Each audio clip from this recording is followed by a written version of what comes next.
"Close that door before the wind takes it off its hinges," Jessica shouted, rushing to help the trembling old woman collapse onto the diner floor.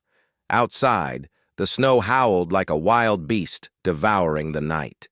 Inside, the hum of the dying heater fought to keep warmth alive. She wrapped the stranger in her last blanket, unaware that the woman she was saving was the mother of Vermont's most feared billionaire.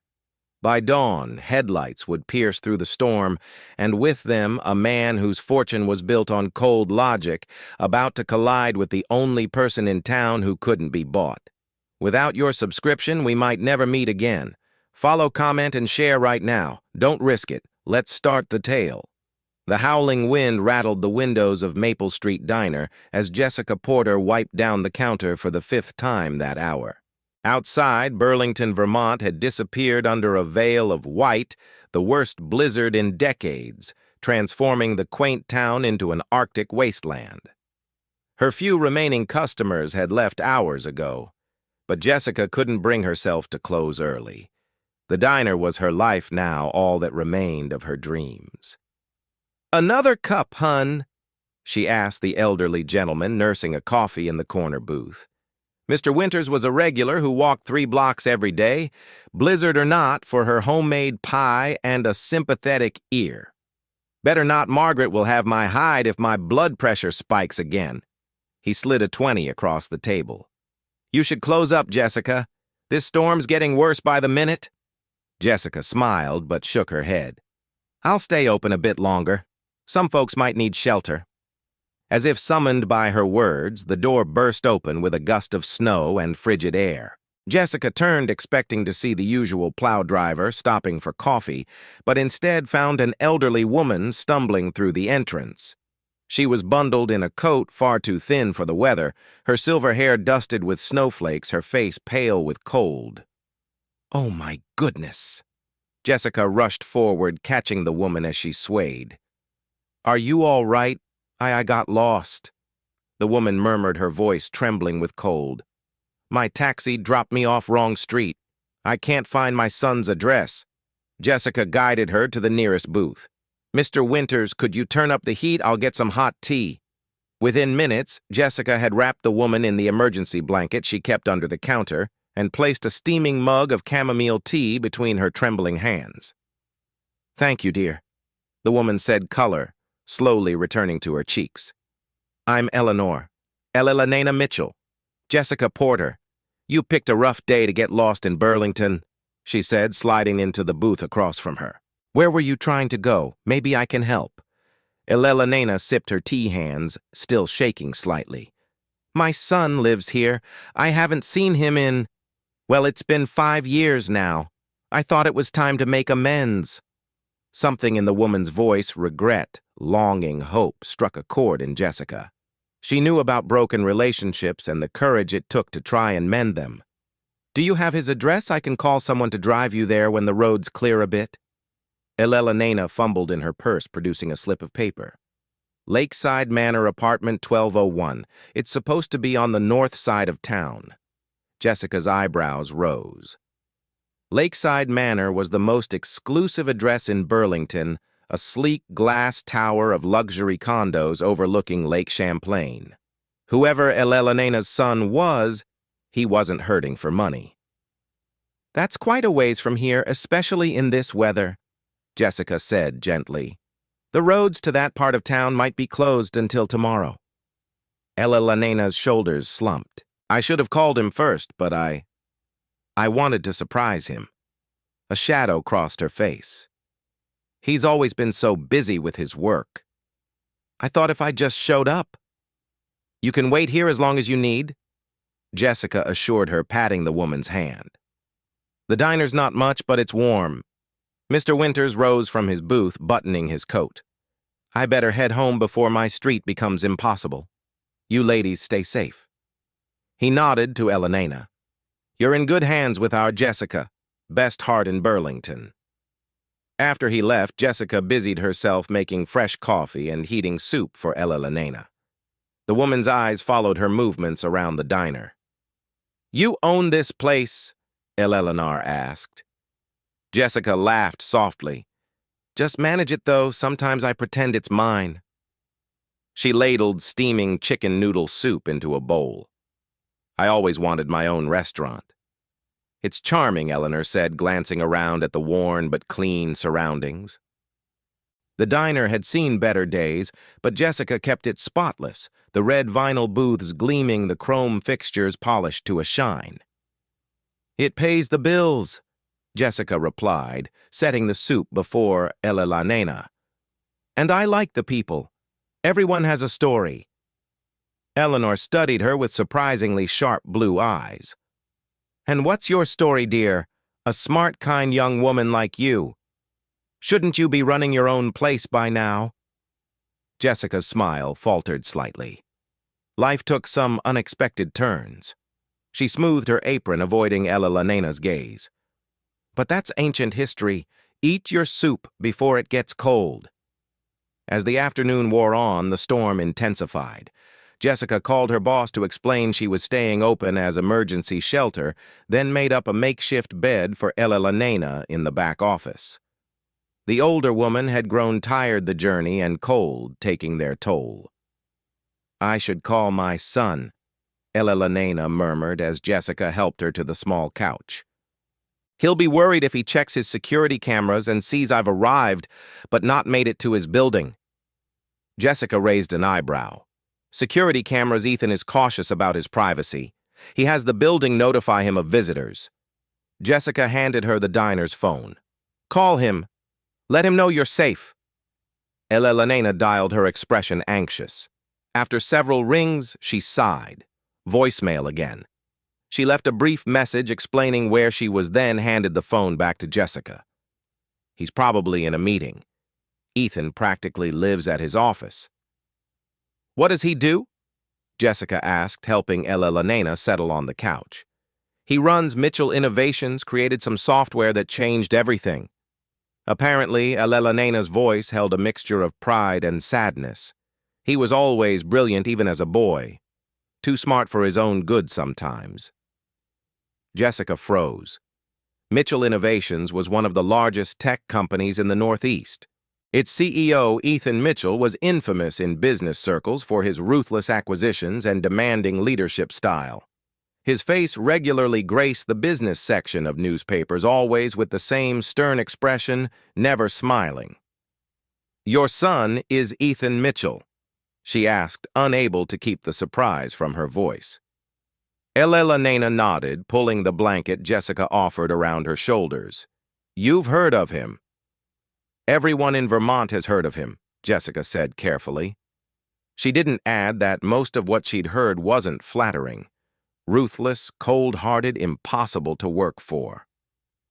These were the whispers that followed Ethan Mitchell's name. He wasn't always like, whatever you've heard, la nena said softly, as if reading Jessica's thoughts. After his father died, something changed. He built walls, pushed people away, even me. Her eyes grew distant, especially me. Jessica felt a pang of sympathy. Whatever Ethan Mitchell was now, he had once been someone's little boy, someone who apparently still inspired his elderly mother to brave a blizzard for reconciliation. Rest now, she said gently. I'll be right outside if you need anything. As la nena drifted off to sleep, Jessica returned to the empty diner. The snow continued to fall in thick, hypnotic sheets, piling against the windows. She should be frightened by the intensity of the storm, worried about power outages or frozen pipes, but instead she felt an odd sense of peace. For the first time in years, she had nowhere else to be, no one demanding her time or attention, just an empty diner, a sleeping woman, and the quiet hush of snow blanketing the world. Jessica was wiping down tables when headlights cut through the swirling snow outside. A massive black SUV pulled up to the curb, its tires crunching through the accumulated drifts. A tall figure emerged, battling against the wind as he made his way to the diner's entrance. When the door opened, Jessica found herself face to face with the last person she expected to see that night. Ethan Mitchell stood in her doorway, snowflakes melting in his dark hair, his expensive coat dusted with white. His face, so familiar from news photos, was even more striking in person. All sharp angles and intensity blue eyes, the exact shade of Eleanor's scanning the empty diner, until they locked on Jessica. "I'm looking for Elena Mitchell," he said. Without preamble, his deep voice clipped and businesslike. She left a message saying she was here. Jessica straightened, meeting Ethan Mitchell's intense gaze with practiced composure. 5 years managing a diner had taught her to handle difficult customers, and she suspected the man standing before her defined the word difficult. "Mr. Mitchell," she said calmly, "you mother is resting in my office." She was half frozen when she arrived. Something flickered in his eyes. Concerned perhaps it disappeared so quickly, Jessica wondered if she'd imagined it. "Take me to her." Not a request, a command. Jessica crossed her arms. "She's sleeping. The cold and stress exhausted her. I didn't drive through a blizzard to be told I can't see my own mother." His voice remained level, but ice crept into his tone, and I didn't risk staying open in this storm to have someone barge in and disturb an elderly woman who needs rest. Jessica matched his tone, exactly tilting her chin slightly.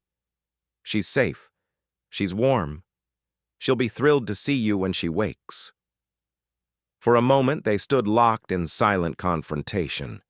Jessica could practically see the wheels turning behind those piercing blue eyes, likely calculating the fastest way to get what he wanted.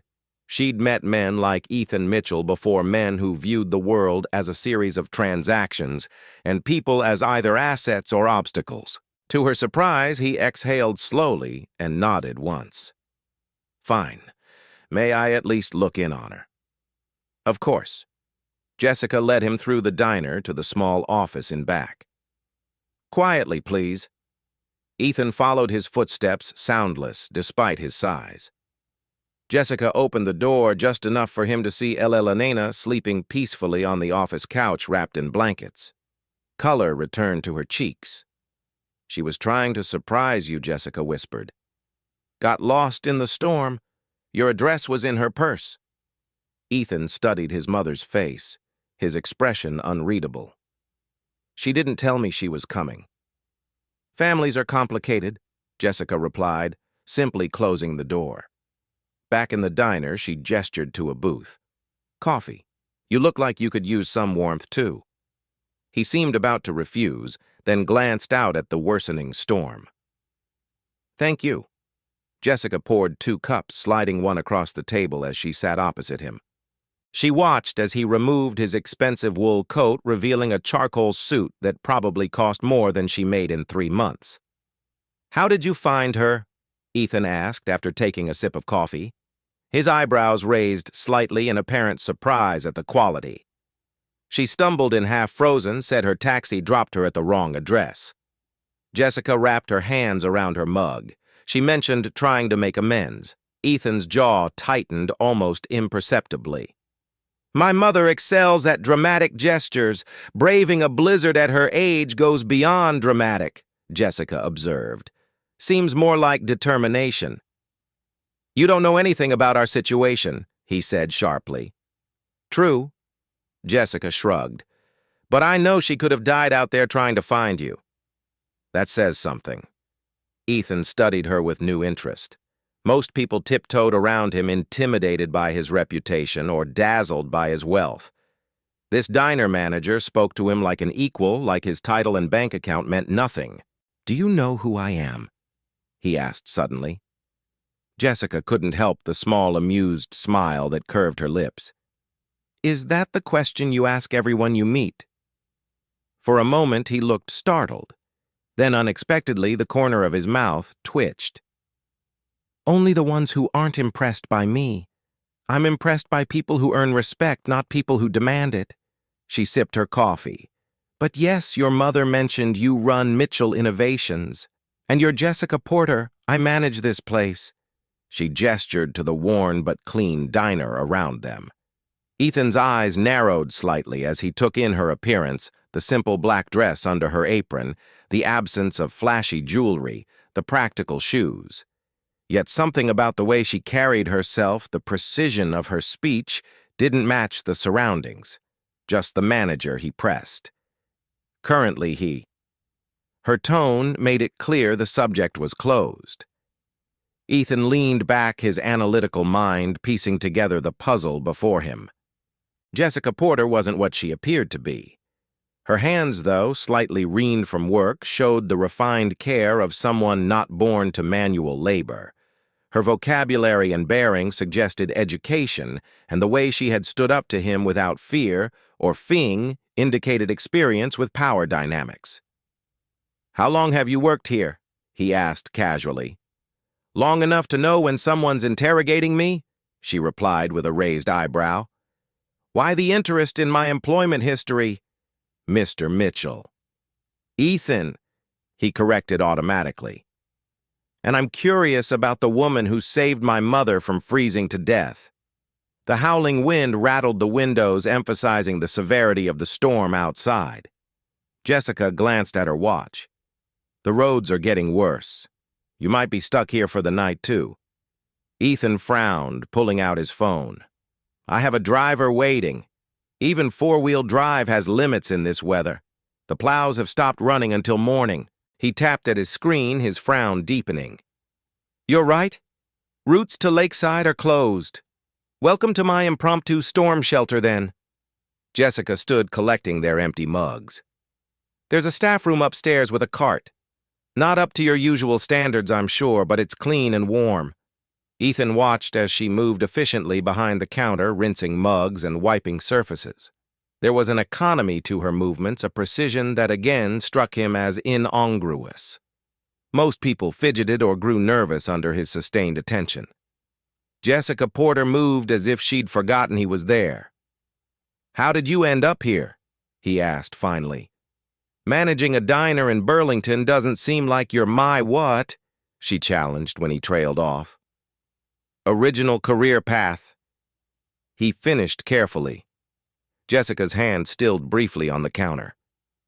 "Life has a way of changing our paths when we least expect it."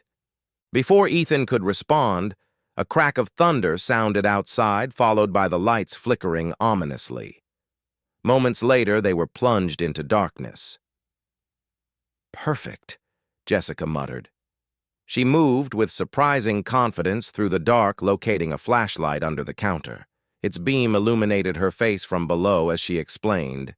"Backup generator should kick in for essential systems, but the main lights are out until power's restored." "Do you need help?" Ethan asked, already removing his suit jacket. Jessica's flashlight beam caught his movement. Well, the CEO knows how to roll up his sleeves." "I wasn't born in a boardroom, Miss Porter," he replied dryly. "Could have fooled me," she murmured. "Check the breaker panel by the back door while I find candles." 15 minutes later, they had established a warm pocket of light in the center of the diner. The gas stove still worked, providing both heat and cooking capability. Jessica had lit hurricane lamps and candles, creating islands of golden light that transformed the humble space into something almost magical. Ethan returned from checking on Ella Lenena, still sleeping soundly. Good. Jessica handed him a steaming mug of fresh coffee. The generators running the essential systems and space heaters in the office and staff room will be cold, but not freezing. Their fingers brushed during the exchange, and Jessica felt an unexpected jolt of awareness. In the candlelight, Ethan Mitchell looked less like the ruthless businessman she'd heard about, and more like a man, one with remarkable bone structure and eyes that reflected the flickering flames with hypnotic intensity. "Thank you," he said quietly, "for taking care of my mother."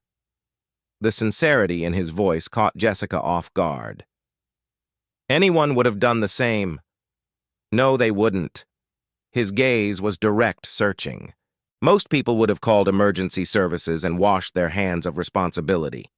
You gave her your office, made her soup, tucked her in like she was your own family. Jessica looked away, uncomfortable with his scrutiny. "I like your mother. She reminds me of my grandmother." Who were you before this Jessica Porter? Ethan asked suddenly. Before diners and soup and small-town hospitality? The question hung between them, heavy with implications. Jessica's expression closed, her posture subtly shifting. Someone who learned the hard way that not all successful men have integrity, she replied finally, her voice soft but steel-edged. Now, if you'll excuse me, I should check our supplies. It might be a long night. As she turned away, Ethan caught her wrist gently. The touch sent another current between them, this one charged with something deeper than mere physical awareness.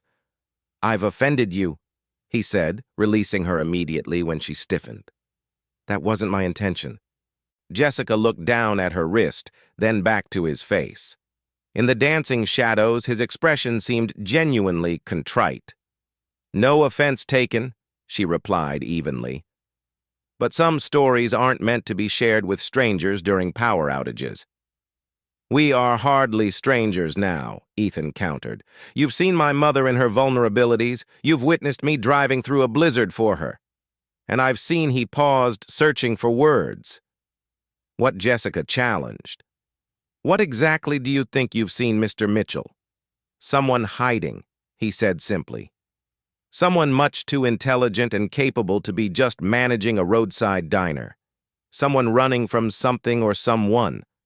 The accuracy of his assessment sent a chill through Jessica that had nothing to do with the storm outside. Eleanor Mitchell awoke disoriented, blinking at the unfamiliar ceiling. The events of the day slowly returned. The taxi, the blinding snow, the kind young woman at the diner. She sat up carefully, her joints protesting. You're awake. Elena turned to find her son sitting in a chair beside the small couch, his features softened in the dim emergency lighting. Ethan, she breathed, tears springing to her eyes. You came. Of course I came. You left me a voicemail saying you were stranded in a blizzard. His tone was measured, but Elena could hear the concern beneath it. I wanted to surprise you for your birthday. She reached for his hand, half expecting him to pull away, as he always did. To her surprise, he allowed the contact. My birthday isn't for 3 days, he said, but without the coldness that had characterized their interactions in recent years. I know. I thought we might need time to talk before celebrating. Elena squeezed his fingers. I've missed you, Ethan. Something flickered in his eyes, the same vulnerability she remembered from when he was a boy. Quickly shuddered behind practice control. The roads are closed, he said instead of addressing her comment. We'll have to stay here tonight. The manager has been very accommodating. Jessica Elena smiled. She's a remarkable young woman, isn't she? So capable. Reminds me of myself at that age. Ethan's expression shifted subtly. There's something unusual about her. She doesn't fit here. Not everyone belongs where life has placed them, Elena replied softly. You taught me that. Before Ethan could respond, the office door opened and Jessica appeared with a tray. I thought I heard voices. How are you feeling, Elena? Her smile was warm as she set down a steaming bowl of soup and fresh tea. Much better, dear. And so happy to see my son. You've been very kind to my mother, Ethan said, standing. What do we owe you for your trouble? Jessica's expression cooled. Nothing. Contrary to what you might believe, Mr. Mitchell, not everything has a price tag. Elena glanced between them, sensing tension. Jessica, please call him Ethan. And Ethan, stop trying to throw money at every situation. The poor girl offered shelter, not services. Jessica suppressed a smile at Elena's frank assessment. It's fine. Mr. Mitchell and I have already established our differing perspectives. Have we? Ethan raised an eyebrow. I thought we were just getting acquainted. Semantics, Jessica replied with a dismissive wave. Elena, the bathroom is down the hall if you need it. The power's out, but we have emergency lighting and the heat is working. Thank you, dear. Elena's sharp eyes hadn't missed the charged atmosphere between her son and the young manager. Perhaps you could show Ethan where he'll be sleeping while I freshen up. Jessica nodded, though her expression suggested she'd rather show Ethan the door. This way, Mr. Mitchell. She led him upstairs to a small room containing a desk, a mini fridge, and a narrow cot. Staff break room. Not exactly the penthouse, but it's the best I can offer. Ethan surveyed the humble space without comment. And where will you sleep? I'll take one of the booths downstairs. I want to stay near the main entrance in case anyone else needs shelter. He frowned. Take the cot. I'll sleep in a booth. I'm not giving the CEO of Mitchell Innovations a back-achy on my watch, Jessica retorted. The last thing I need is a lawsuit because you couldn't properly code after sleeping on vinyl upholstery. Despite himself, Ethan felt his lips twitch. Is that your professional assessment? Just practical risk management? She turned to leave, but he stepped into her path.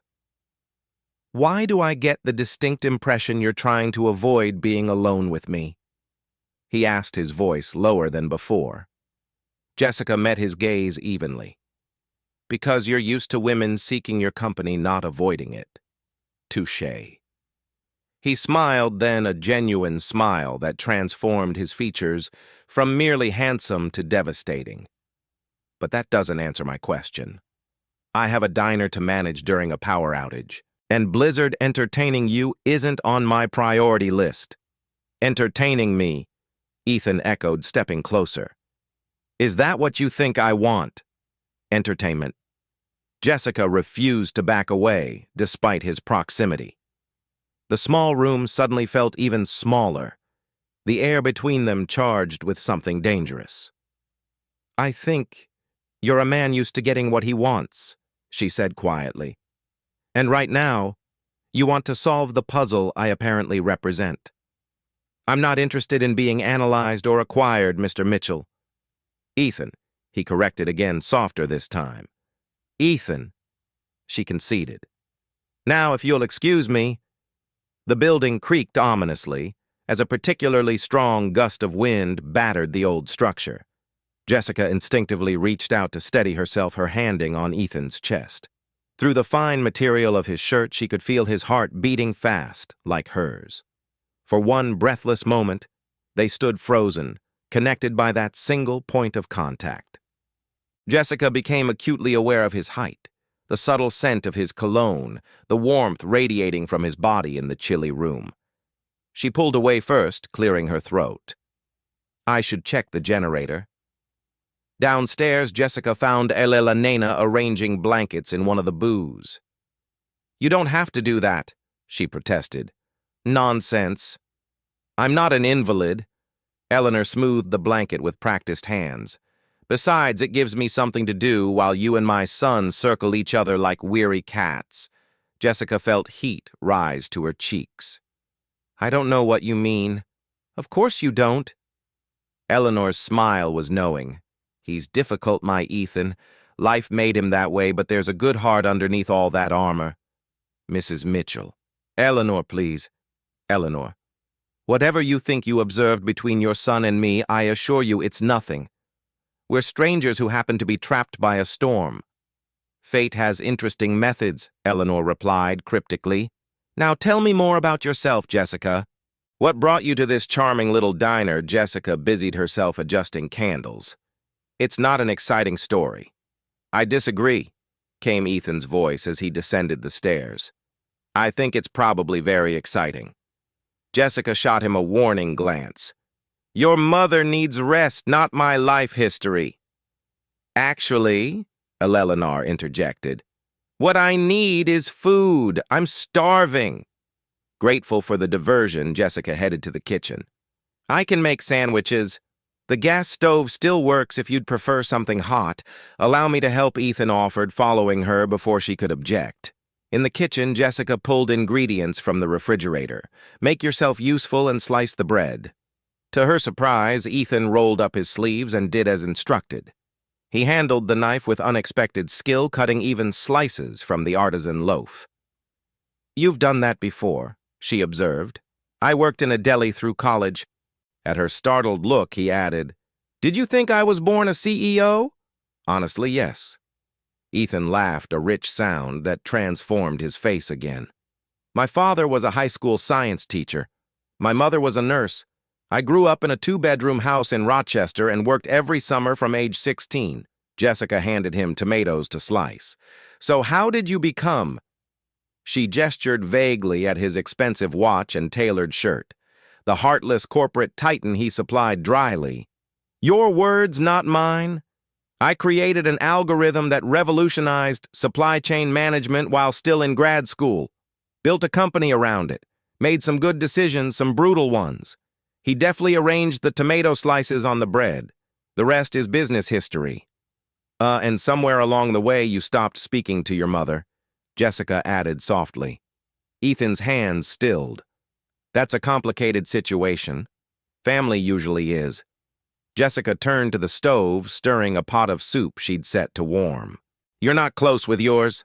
He asked, moving beside her to help. Jessica kept her eyes on the pot. My parents died when I was in college. Car accident. I'm sorry. The simple words held genuine sympathy. It was a long time ago. She reached past him for bowls, her arm brushing his. Again, that unsettling awareness flared between them. And after college, Ethan pressed gently. Where did Jessica Porter go before she arrived at this diner? Jessica ladled soup into bowls with precise movements. New York finance. It didn't work out. Wall Street. Ethan's interest sharpened. Which firm does it matter? She placed the bowls on a tray. That life is behind me now. He matters because you're running from something, Ethan said quietly. And whatever it is has forced someone with obvious intelligence and education to hide in a small-town diner. Jessica turned to face him, her composure slipping for the first time. Not everyone who steps away from corporate America is running or hiding. Some of us simply discovered that success by those standards comes at too high a price. The raw honesty in her voice silenced him. For a moment, they stood facing each other in the dim kitchen, the storm raging outside, while something equally turbulent built between them. Who hurt you, Jessica? You, Ethan asked, finally, his voice barely audible above the wind. Her laugh was soft, bitter. The better question is, who didn't? Before he could respond, the back door of the diner burst open, sending a blast of cold air through the kitchen. Jessica whirled around, startled as a man staggered in from the storm snow coating his expensive overcoat. Thank God, the newcomer exclaimed, stamping his feet. I thought I'd freeze to death out there. Ethan stiffened beside her. James, he said flatly. What are you doing here? The man looked up, recognition and relief washing over his face. Ethan, I've been trying to reach you for hours. Your mother called the office looking for you, and when I heard you'd gone out in this storm... He stopped abruptly as his gaze fell on Jessica. For one suspended moment, recognition flashed in his eyes, followed immediately by something darker. Fear. Jessica Porter. He said, his voice suddenly strained. Well, this is unexpected. Jessica had gone perfectly still, her face drained of color. James Harrington, she whispered, of all the diners and all the storms. Ethan looked between them, his analytical mind racing to connect the pieces. You two know each other. It wasn't a question, but James answered anyway, his charming smile returning too quickly. Ancient history. Ms. Porter once worked at my investment firm. He extended his hand. Small world, isn't it? Jessica stared at the offered hand like it was a venomous snake. Very small. She agreed, not moving to take it and getting smaller by the minute. The kitchen seemed to shrink around them, the air suddenly thick with tension. Ethan looked between Jessica and James, noting the rigid set of Jessica's shoulders and the forced casualness in James's smile. Ms. Porter was one of our brightest analysts. James continued smoothly when the silence stretched too long. Left quite suddenly, as I recall. I had my reasons, Jessica replied, her voice steady despite the pallor of her face. Compelling ones. James removed his snow-dusted coat, hanging it as if he owned the place. Water under the bridge, surely. He turned to Ethan. When Elena called looking for you, I was concerned. The roads are treacherous. You drove all this way because my mother called the office. Ethan's skepticism was evident. I was already in Burlington for the Nortec acquisition meeting when I couldn't reach you. James shrugged. You know how I worry. Jessica wordlessly gathered the food she'd prepared onto a tray. I should take this to Ella La Nena. As she tried to pass, James shifted, blocking her path. Let me help you with that, Jessica. We have so much to catch up on. I've got it, she said flatly, sidestepping him. Ethan observed the interaction with growing suspicion. James, a word. He gestured toward the walk-in pantry away from the kitchen's main area. Once inside, Ethan didn't mince words. What history do you have with her? James raised his eyebrows. Straight to the point as always. She worked at Harrington Capital for about 18 months.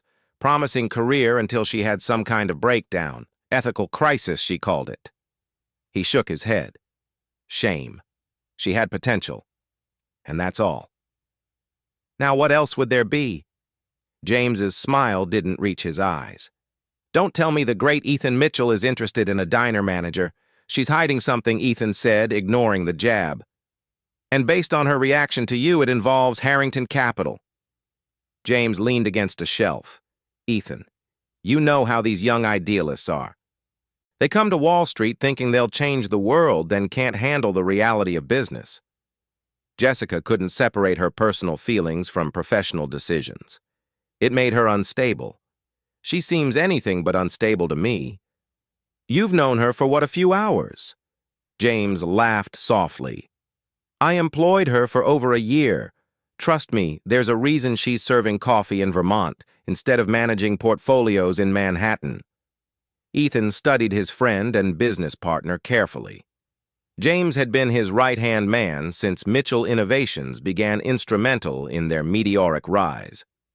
They'd weathered countless storms together, professional and personal. Yet something about James's too casual dismissal of Jessica bothered him. She took care of my mother, Ethan said finally. I owe her for that. Of course you do. Just don't mistake gratitude for something more. James clapped him on the shoulder. Now shall we join the ladies? I'm starving.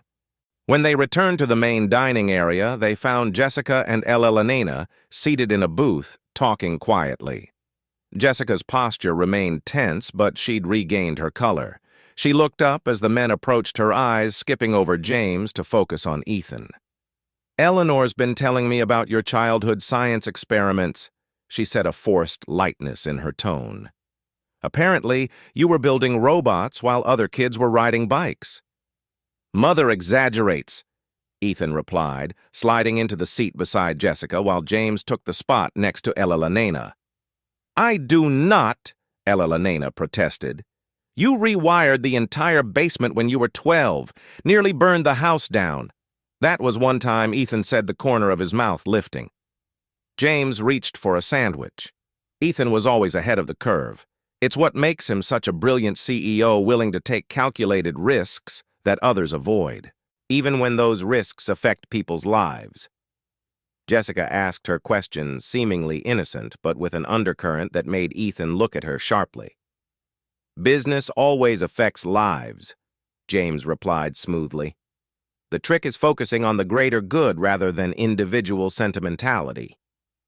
And who decides what that greater good is? Jessica pressed. Those with the vision and authority to make such decisions, James answered. Wouldn't you agree, Ethan? All eyes turned to him. Ethan considered his response, carefully aware of the sudden weight his words carried in this strange tableau. I believe in ethical business practices, he said finally. Profit without principle is ultimately unsustainable. Jessica's expression remained neutral, but he caught a flicker of surprise in her eyes. Noble sentiments, James remarked, though sometimes difficult to apply in practice, as Jessica discovered. He turned to her. How long have you been in Burlington? It must be, 3 years now? 4, she corrected, her jaw tight. 4 years, James echoed thoughtfully. Amazing how time flies. You know, Ethan, Jessica was involved in an interesting situation before she left Harrington Capital. Perhaps she's told you about it." The subtle threat in his tone was unmistakable. Jessica set down her spoon, her knuckles white. "James," she said quietly, "don't." Elena, sensing the rising tension, intervened. "I'm feeling rather tired. Perhaps we could continue this conversation tomorrow." Of course, Jessica agreed quickly, standing. "Let me refresh your blankets." As Jessica helped Eleanor back to the office, James leaned toward Ethan. "She hasn't told you, has she?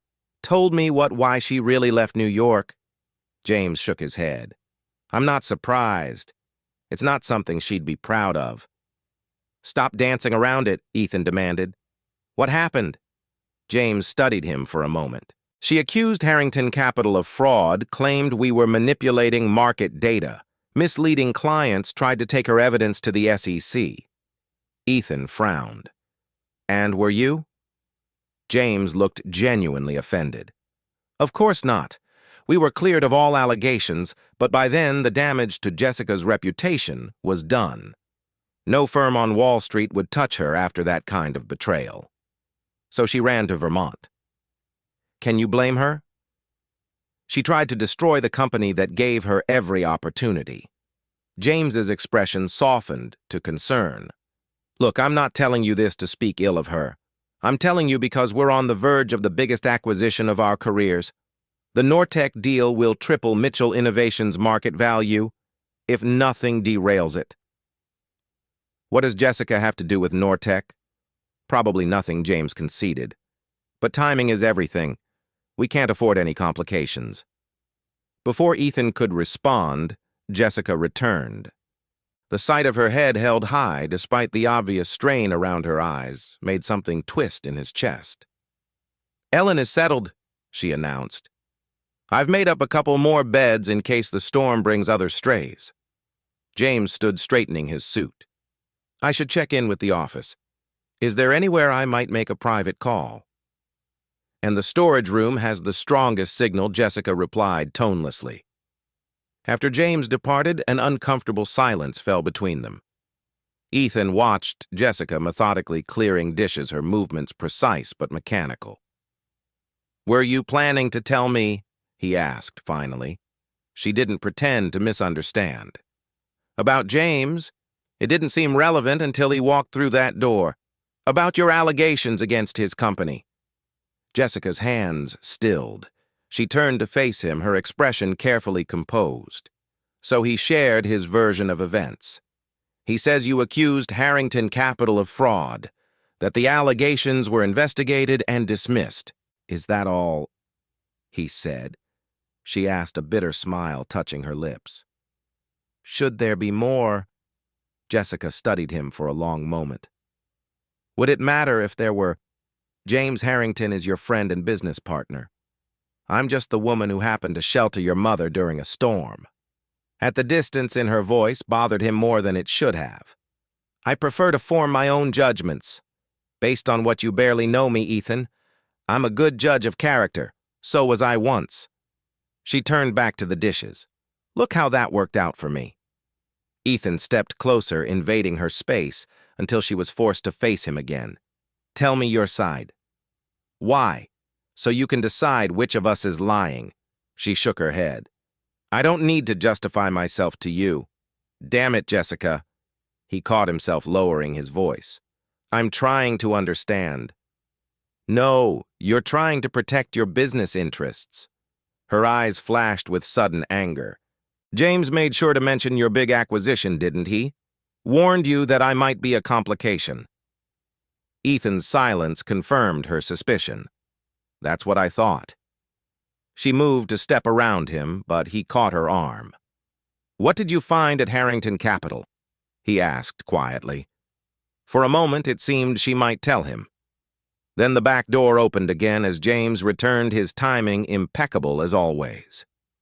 "Sorry to interrupt," he said, though his smile suggested he was anything but sorry. "Ethan, I need to speak with you about the Nortec situation. Something's come up." Jessica pulled her arm from Ethan's grasp. I should check the generator anyway. As she disappeared into the back, James handed Ethan his phone. You should see this email that just came through. Ethan scanned the message, his expression hardening. This data can't be right. That's what I thought. But I've triple-checked the figures. James took the phone back. Nortec's valuation was inflated. If we'd gone through with the acquisition at the agreed price, we'd have overpaid by millions, Ethan finished grimly. At best, at worst, we could have been accused of knowingly engaging in securities fraud. James ran a hand through his hair. We dodged a bullet, Ethan. How did you find this? One of our analysts caught it. Pure luck. But it makes me wonder how many other deals might have similar issues lurking in their financial reports. Ethan frowned, his mind racing through implications. We need to overhaul our due diligence process. If we miss this, exactly my concern. James hesitated. There's something else. The analyst who caught it found Jessica Porter's name on some of the original Norch prospectus documents from her time at Harrington Capital. What are you suggesting? I'm not suggesting anything, just noting a curious coincidence. James's expression was neutral. She had access to the early Nortec financials. Then she makes fraud allegations against Harrington. Now, she's mysteriously back in your orbit, just as we're about to acquire Nortec. That's quite a conspiracy theory, is it? The woman who tried to destroy my company just happens to be here with your mother the night before our biggest deal. James shook his head. I don't believe in coincidences that convenient. Ethan wanted to dismiss James's suspicions, but years of business instinct kept him from doing so outright. Jessica Porter was hiding something. That much was clear, and timing was indeed suspicious. I'll talk to her, he decided. Get to the bottom of it. Just be careful, James warned. She's convincing. Trust me, I learned that the hard way. When Jessica returned, she found the two men huddled in conversation.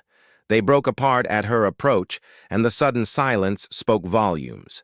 The way Ethan looked at her, more guarded than before, analytical rather than curious, told her everything she needed to know.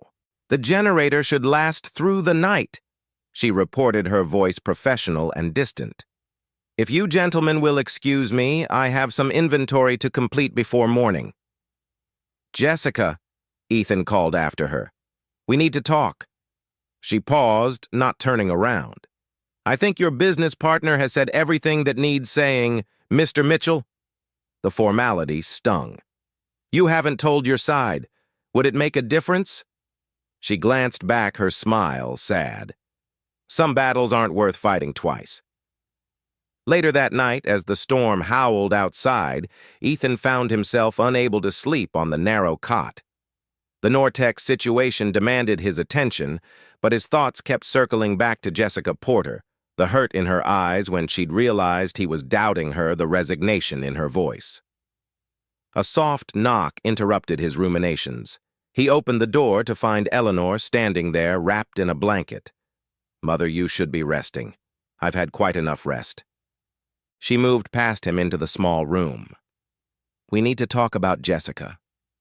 There's nothing to discuss. Don't lie to me, Ethan. I raised you. Eleanor settled onto the edge of the cot.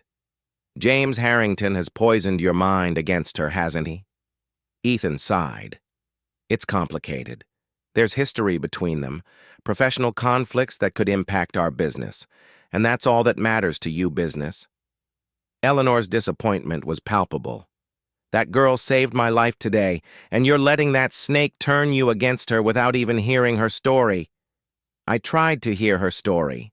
She wouldn't tell me. Ah, would you in her position after the way you looked at her just now? Eleanor shook her head. I may be old, Ethan, but I know a good soul when I meet one, and I know when my son is making a terrible mistake. What would you have me do, dismiss legitimate business concerns because she was kind to you? I would have you remember that not everyone is motivated by profit and power. Elena rose with dignity. Your father would be disappointed to see what you've become. The words hit Ethan like a physical blow. Before he could respond, a commotion downstairs drew their attention. "Stay here," he instructed, heading for the stairs. In the main dining area, he found Jessica confronting James, their voices low but intense. "You have no right," she was saying, fury evident in every line of her body. "No right to come here and threaten me again." "Threaten? I'm simply having a friendly conversation about old times." James's smug smile vanished when he noticed Ethan. "Ah, there you are. Jessica and I were just reminiscing." "It didn't sound like reminiscing," Ethan observed coldly. "Mr. Harrington was just leaving," Jessica announced, arms crossed defensively across her chest. "Apparently the storm has cleared enough for travel." James shrugged. The plows came through. Roads to the north are passable now. He collected his coat. "Ethan, we should leave too. The Nortex situation requires our immediate attention." Nort. Jessica repeated the word like ice on her tongue. Of course it all makes sense now.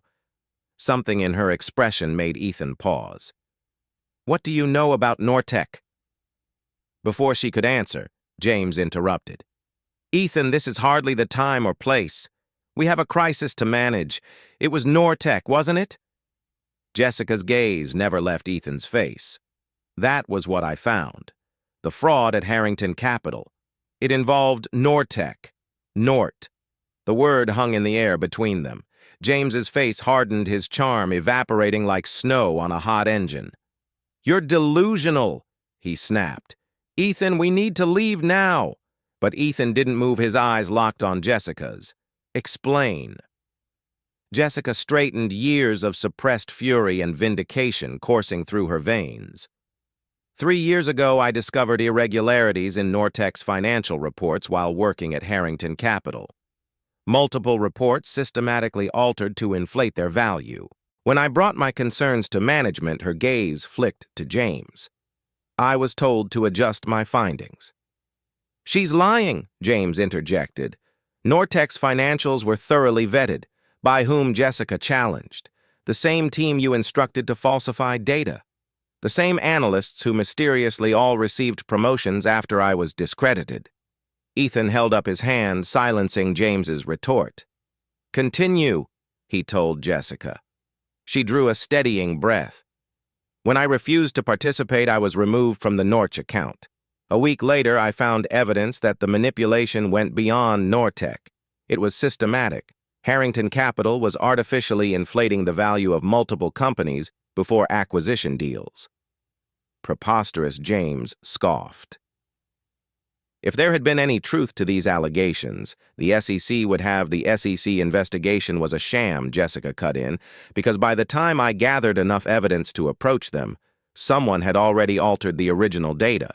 My access credentials had been used to make changes I never authorized. It made it appear I was the one committing fraud. A heavy silence followed her words. James's face had gone still. Too still. And Ethan's analytical mind registered the unnatural composure. Not outrage, not shock calculation. "You were set up," Ethan said quietly. "Yes," Jessica's eyes never left his. "By the time I realized what had happened, I'd been fired for ethical violations, blacklisted from every financial institution in New York. My former colleagues were warned not to associate with me. My reputation was destroyed." "So you ran," Ethan concluded. "I didn't run," Jessica corrected, chin lifting. "I was pushed out, threatened with litigation if I pursued my claims. With no job, mounting legal bills, and suddenly toxic to every firm in Manhattan, I had to start over." Convenient story. James interrupted, his voice smooth again, but ultimately unprovable. "The SEC found nothing because you destroyed the evidence," Jessica retorted. "But you didn't get all of it." James went very still. "What do you mean?" Jessica's smile was cold. "Insurance policy. Before my access was revoked, I made copies. I may have been naive about how far you'd go to silence me, but I wasn't stupid." "You're bluffing," James said, but his face had palled slightly. "Am I?" She turned to Ethan. The Norch acquisition you're pursuing, what made you suddenly question their valuation tonight? Ethan's expression revealed nothing. Data inconsistencies, specifically revenue projection anomalies, discrepancies between reported earnings and actual cash flow. Jessica nodded.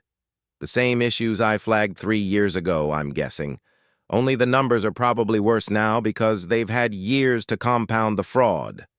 Elena had appeared at the base of the stairs, watching the confrontation with concern. Ethan, he didn't turn. It's all right, Mother. Go back to bed. No, Elena said firmly, approaching. I don't think it is all right.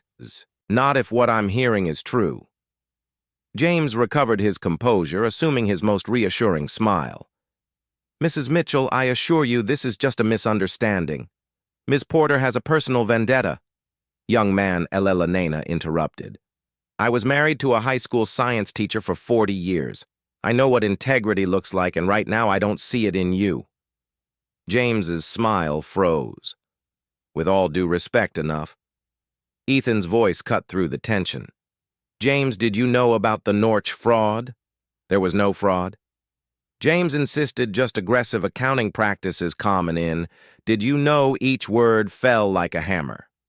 For the first time, James looked uncertain. You're not seriously taking her side. After everything we've built together, she's nobody Ethan. A failed analyst who couldn't handle the pressure of real business. Answer the question. James's expression hardened. Fine. Yes, I knew Nortec was cooking their books. Everyone knew. It's how the game is played. We would have fixed it after acquisition, restructured their reporting, and no one would have been the wiser, except the shareholders who would have paid an inflated price. Jessica pointed out the employees who would have lost jobs in the restructuring the pension funds invested in both companies. Collateral damage James dismissed. The kind of casualties Ethan has never hesitated to accept in pursuit of growth. Isn't that right, partner? Ethan's expression remained impassive, but Jessica saw something shift in his eyes. Regret, perhaps, or recognition. You said you have evidence, Ethan asked Jessica, ignoring James's attempt to implicate him. I do. Not here, obviously. It's in a safe place. Alleged evidence, James corrected, which conveniently can't be produced right now. I don't need to produce it right now, Jessica replied evenly. Just explain what it contains. The original Nortec reports emails directing analysts to alter data. The access log showing my credentials being used while I was demonstrably elsewhere. She turned to Ethan. Do you want to know how deep it goes? How many other acquisitions were based on fraudulent data? She's lying. James insisted, a hint of desperation entering his voice. Ethan, we've been friends for 15 years, partners. I've stood by you through everything. Are you really going to throw that away based on the word of this waitress manager? Jessica corrected automatically. Ethan remained silent, weighing, evaluating. Jessica could almost see the calculations happening behind his eyes.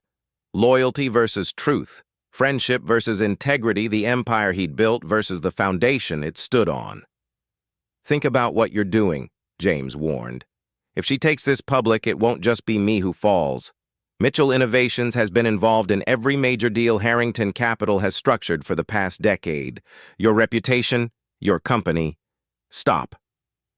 Ethan's voice was quiet but final. You're making my decision easier with every word, James. Elena moved to stand beside Jessica, placing a supportive hand on her arm. The simple gesture of solidarity brought unexpected tears to Jessica's eyes. James looked between them in disbelief. You can't be serious, Ethan. Everything we've built was built on fraud, apparently. Ethan's face had hardened to granite. Get out. You'll regret this, James hissed. When your stock plummets and the lawsuits start, I said get out. Ethan stepped forward, his heightened presence suddenly intimidating. Now, before I call the authorities and have this conversation in front of witnesses with badges. For one tense moment, it seemed James might refuse. Then, with deliberate calm, he straightened his coat. This isn't over, he said quietly. Not by a long shot. After James stormed out, the diner fell into heavy silence. Jessica realized she was trembling adrenaline and relief and lingering fear coursing through her veins. "I should check if he's actually left," she murmured, needing a moment alone to compose herself. "Let him go," Ethan replied, still watching the door. "We have bigger concerns now." Elena squeezed Jessica's arm gently. "I'll make us some tea. This seems like a conversation that needs tea." When Elena had bustled off to the kitchen, Ethan finally turned to face Jessica. His expression was unreadable. "You've had this evidence for 3 years," he said. "Why didn't you use it?" Jessica sank into a booth, suddenly exhausted. "I tried. No one would listen. James had thoroughly discredited me, and Harrington Capital had resources I couldn't match. Then there were the threats." "What threats?" "At first just professional ones, then more personal." She looked down at her hands. "One night someone broke into my apartment. Nothing was taken, but my files were clearly searched. The next day I received a photo of my parents' graves with a message. Something should stay buried." Ethan's jaw tightened. "James. I never found proof, but the timing was persuasive."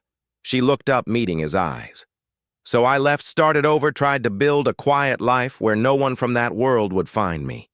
Until tonight," Ethan said softly. "Until tonight," she agreed.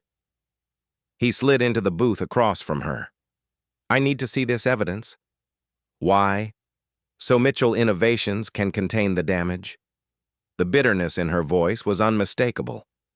"So I can do the right thing," Ethan corrected quietly. Jessica studied his face, looking for deception. "And what is the right thing in your estimation? I don't know yet." His honesty was disarming, but burying the truth, isn't it? Elena returned with 3 mugs of tea, sliding one to each of them before joining Ethan on his side of the booth. "So," she said briskly, "my son's business partner is a criminal, and the lovely young woman who saved me from freezing to death is his whistleblower. What are we going to do about it?" The unexpected framing of their situation so practical, so matter-of-fact, startled a laugh from Jessica. The sound surprised her. She couldn't remember the last time she genuinely laughed. "Mother," Ethan sighed, though the corner of his mouth twitched. "What am I wrong?" Elena sipped her tea.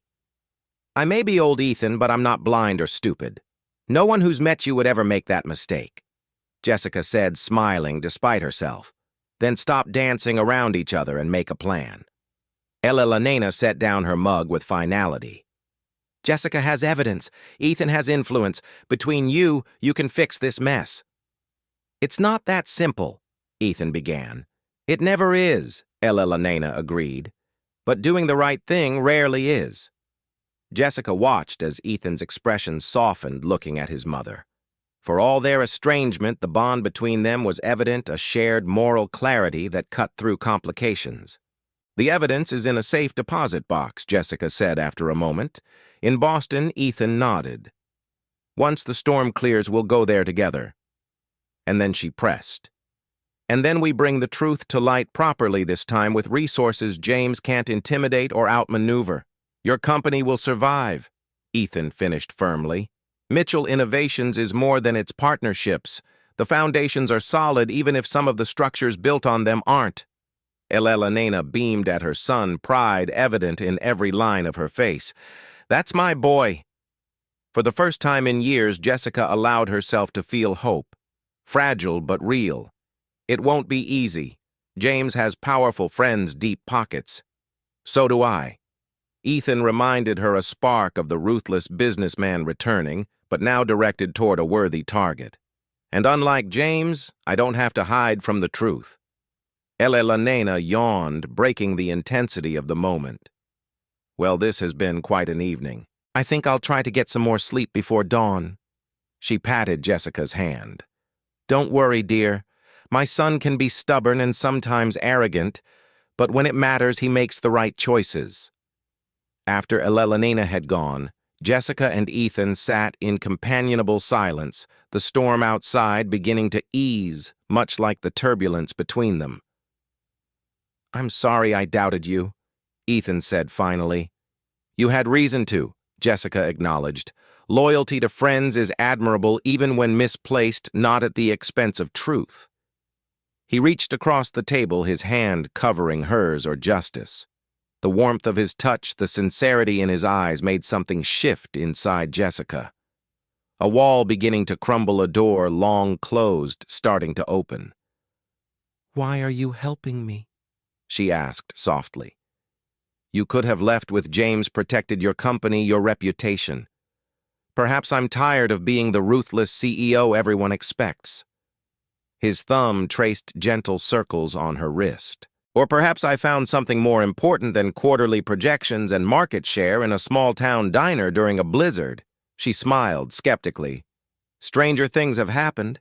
His answering smile transformed his face, warming his eyes. "My mother would say it was fate." And what would Ethan Mitchell say? He considered her question seriously, that sometimes we need to get lost to find what we're really looking for. Outside, the first pale light of dawn began to illuminate the snow-covered landscape.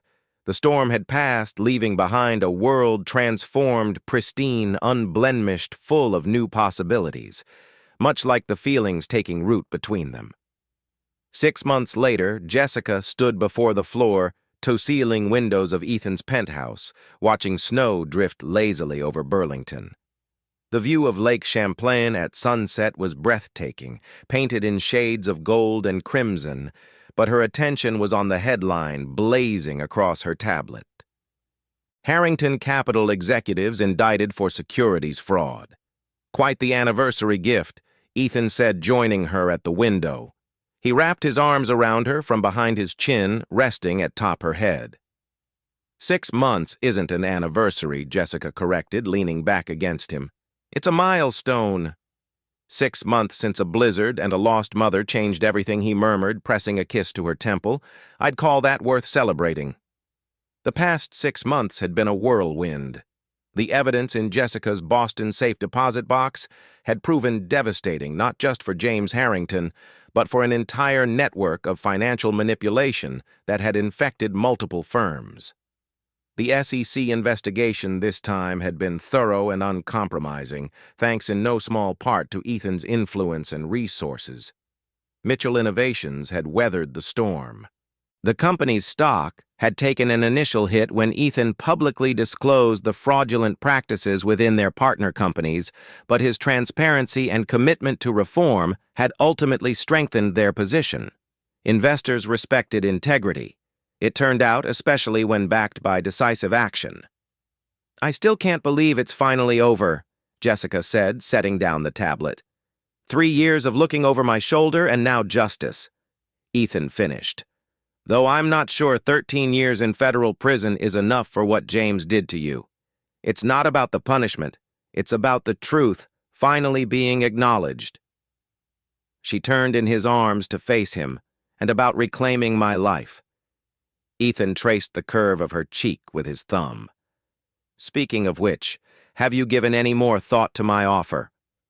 After the evidence had been secured and the legal proceedings begun, Ethan had offered Jessica a position heading up a new ethics and compliance division at Mitchell Innovations. The role would leverage her financial expertise while establishing industry-leading standards for transparent business practices. I'm still considering it, she replied, though her smile suggested otherwise. Working for my boyfriend seems complicated. Then make it uncomplicated, Ethan suggested, his tone casual, despite the sudden intensity in his eyes. How exactly would I do that? Marry me instead. Jessica froze, certain she had misheard. What did you just say I said? Ethan repeated, pulling a small velvet box from his pocket. Marry me instead. He opened it to reveal a stunning emerald ring set in platinum. Then I'd be working for my wife, not the other way around. How do you figure that? Jessica asked, her voice unsteady as she stared at the ring. Because you'd own me heart and soul. His usual confidence wavered slightly. You already do. Jessica looked up from the ring to his face, seeing vulnerability there she once thought impossible from the ruthless CEO she'd first met. This is sudden. Is it 6 months of 14-hour days rebuilding my company's ethical framework together, learning to trust again, both of us falling asleep, going over SEC testimony, and waking up in each other's arms? His smile turned wry. Mother says we've been married in all but name since the night of the blizzard. Your mother, Jessica laughed, is a romantic meddler. My mother, Ethan corrected, is never wrong, especially about what's good for me. Jessica took the ring box from his hand, studying the emerald. Why not a diamond? Because you're not conventional. You're rare, valuable, and the exact color of your eyes when you're about to challenge me on something ridiculous I've said in a meeting. His smile softened. Also, diamonds remind you of Wall Street, and I wanted something that only reminded you of us. You've thought this through, she said, impressed despite herself. I'm thorough, he agreed, then added with uncharacteristic uncertainty. Jessica, you haven't answered me. She looked up at him, at this man who had transformed from the cold, ruthless CEO to someone who fought for truth and justice alongside her, who had risked his company and reputation to do what was right, who looked at her now not as a conquest or an asset, but as an equal, someone to build a life with. Before I answer, she said carefully, I need to know something. If I say yes, am I accepting a job as well as a proposal? Because I'm not sure. The job offer is separate. Ethan interrupted. Accept it, decline it, counter-offer.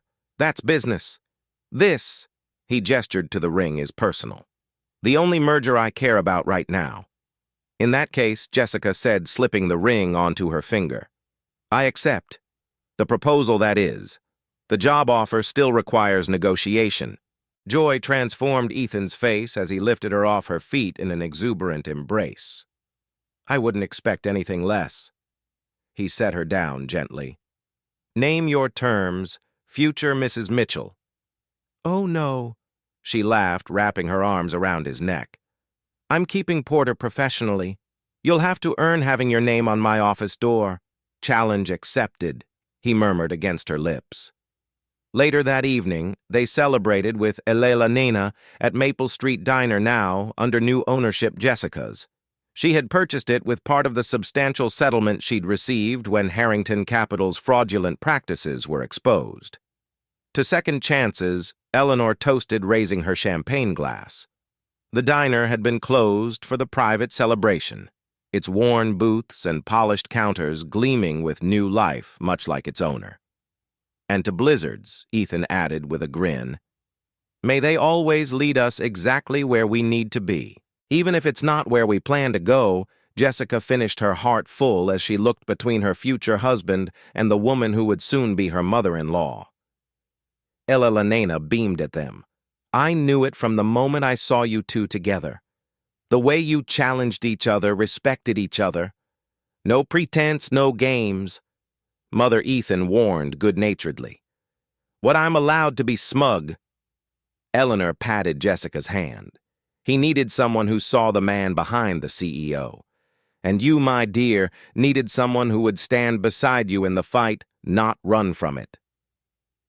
As if on cue, the bell above the diner door jingled. They turned to see Mr. Winters, their first customer from the night of the blizzard, entering with a small wrapped package. Hope I'm not interrupting, he said, approaching their booth. Just heard the news about the engagement and wanted to drop this off. You're always welcome, Arthur, Jessica assured him, accepting the gift. Inside was a beautiful hand-carved wooden snowflake. Made it myself, Mr. Winters explained to remember how it all started. It's perfect, Jessica said, genuinely touched. After he left, Ethan examined the delicate carving. We should have a winter wedding, he suggested.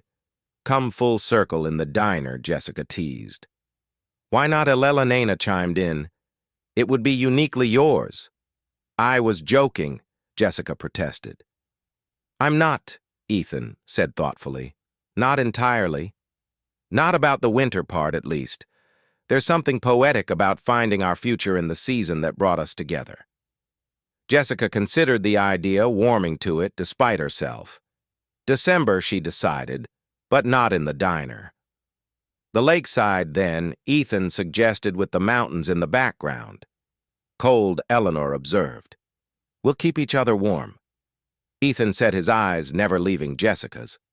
6 months later, as December snow dusted the shores of Lake Champlain, Jessica Porter became Jessica Porter Mitchell in an intimate ceremony witnessed by their closest friends, Eleanor, radiant in silver blue, dabbed at tears as they exchanged vows beneath an arch of winter roses and pine boughs. "When I first met you," Ethan said, his voice carrying clearly across the hushed gathering, "you challenged everything I thought I knew about success, about worth, about what matters. You stood your ground when it would have been easier to run. You chose truth when lies would have been safer." He squeezed her hands. "I promise to be worthy of that courage every day of our lives together." "When I first met you," Jessica replied, her smile teasing, despite the tears in her eyes, "I thought you were the most arrogant man I'd ever encountered." Laughter rippled through the audience. "I wasn't wrong," she continued. "But I discovered that your arrogance was matched by your integrity once you found it again, your determination, by your compassion, your ambition, by your capacity for love." Her voice softened. "I promise to remind you of those qualities whenever the world tries to make you forget them again." As they sealed their vows with a kiss, snow began to fall, gentle, pristine flakes that glittered like diamonds in the winter sunlight. A perfect circle, Elena would later say, a story written in snow and second chances. At the reception, Jessica found herself momentarily alone, watching Ethan across the room as he laughed with friends. She thought of the journey that had brought them here, from a desperate whistleblower and a ruthless CEO to partners in every sense. "Penny, for your thoughts." Elena appeared at her side, resplendent in her mother-of-the-groom finery. "Just reflecting on how different his life might have been if you hadn't gotten lost in that blizzard," Jessica replied, linking her arm through the older woman's. Elena's eyes twinkled. "Who says I was lost?" Jessica stared at her. "You mean, sometimes," Elena said with a mysterious smile, "a mother knows exactly what her son needs even when he doesn't." "You planned it?" Jessica asked incredulously. "Getting stranded at my diner? Planned is a strong word. Let's say I created an opportunity. The blizzard was just fortunate timing." She patted Jessica's hand. "The taxi driver was very well compensated, I assure you." Before Jessica could respond, Ethan joined them, sliding his arm around his new wife's waist. "What are you two conspiring about?" "Your mother was just explaining." "How happy I am that you found each other," Elena interrupted smoothly. "A perfect match, as if fate itself arranged it." "You're a meddling mother," Jessica murmured, though her eyes danced with amusement. "What was that, dear?" Elena asked innocently. "Nothing," Jessica laughed, leaning into Ethan's embrace. "Just agreeing about fate." As they moved to the dance floor for their first waltz as husband and wife, Ethan pulled her close. "You look like you're keeping a secret," he observed. Jessica smiled up at him, snowflakes catching in her lashes. "I'll tell you someday when we're old and gray and still arguing about ethics violations in board meetings." "Promise?" he asked, spinning her beneath the twinkling lights. "Promise," she agreed, rising on tiptoe to kiss him. Outside, snow continued to fall, covering Burlington in a fresh blanket of possibility, a reminder that sometimes the most perfect endings begin with unexpected storms and the courage to shelter someone in need.